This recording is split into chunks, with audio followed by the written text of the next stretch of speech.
કંઈક આપો.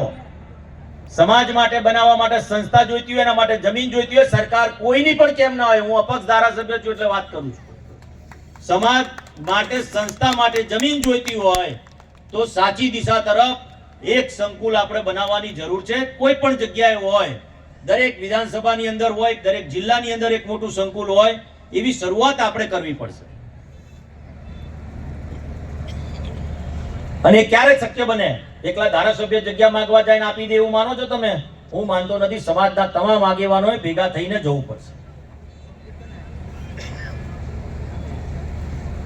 આજે યુવાન મારો શિક્ષિત થઈ રહ્યો છે, યુવાન શિક્ષણ તરફ આગળ પ્રેરાઈ રહ્યો છે, ત્યારે મને એક શાયરી કહેવાની ઈચ્છા થઈ જાય છે. જોશ भी है होश भी है, जोश भी है होश भी है, क्षत्रिय युवाओं में विश्वास भी है. એમને વિશ્વાસ પણ છે કે હું આગળ જઈને કંઈ કરી શકીશ. એમને વિશ્વાસ પણ છે કે સમાજ આજે વિકસિત થઈ રહ્યો છે. अब शिक्षा और संगठित समाज ही हमारे भविष्य की आस है. शिक्षा और संगठित समाज ही हमारे भविष्य की आस है. जोश से ભણવાની ઈચ્છા પણ છે, તમન્ના પણ છે.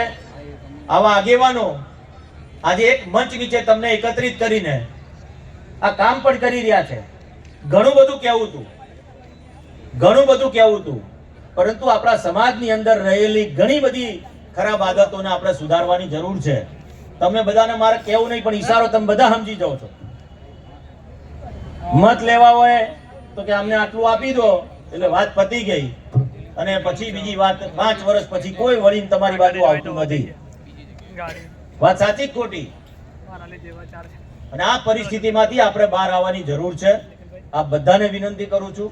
મને અહીંયા સન્માન આપ્યું કપડવંત ક્ષત્રિય સમાજ વતી જે પણ આયોજકો છે એ આયોજકોનો દિલથી અભિનંદન આપું છું કે આપે ભલે જે આયોજન કર્યું છે એના ભૂતોના ભવિષ્યથી ક્યારે ભવિષ્યમાં આવું મોટું આયોજન ક્યારેય કપડવંતની અંદર થયું નહીં હોય, અને આજે પ્રથમ વખત આટલા મોટા પ્રમાણમાં આયોજન થયું છે તે બદલ આયોજકોનો ખૂબ ખૂબ દિલથી હું આભાર માનું છું. ને આ બધાને વિનંતી કરું છું કે એક વખત જોરદાર તાલીઓ થવી જોઈએ આયોજકો માટે. ભાઈ તમને બધાને ભેગા કરીને રોટલા ખાતા કર્યા ભેગા. કરણસિંહ ચિંતા કરતા હતા હમણાં કે ક્ષત્રિયના બેનર નીચે તમામ સમાજ ભેગા થાય, ક્ષત્રિયો જેટલા પણ હોય એટલા. અને આજે ભેગા કરવાનું, ઝાલા હોય, ચૌહાણ હોય, પરમાર હોય, સોલંકી હોય, બધી 18 આલામ આપણા સમાજની 18 જ્ઞાતિઓ, બધી જ જ્ઞાતિઓને એક મંચ નીચે ભેગા કરવાનું કામ આજે કપડવંતની અંદર થયું છે. ફરીથી એકવાર આપ બધાને કહું છું જોરદાર તાલીઓ થવી જોઈએ. હાથ ઉપર કરીને જોરદાર તાલીઓ વગાડો. આયોજકો માટે, અમારા માટે ના વગાડતા, મેં જોયું તું અમારા માટે ના વગાડતા, આયોજકો માટે જોરદાર તાલીઓ. આ બધાનો ખૂબ ખૂબ આભાર.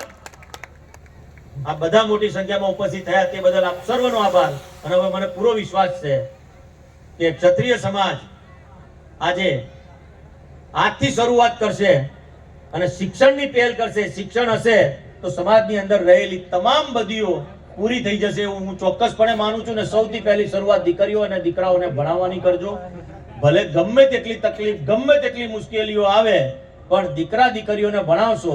આપણે વાત કરીએ, આમ લિસ્ટ વાંચીએ કે આ લિસ્ટની અંદર નામ નથી. એક વાત મારી વાત કરીને પૂરી કરીશ.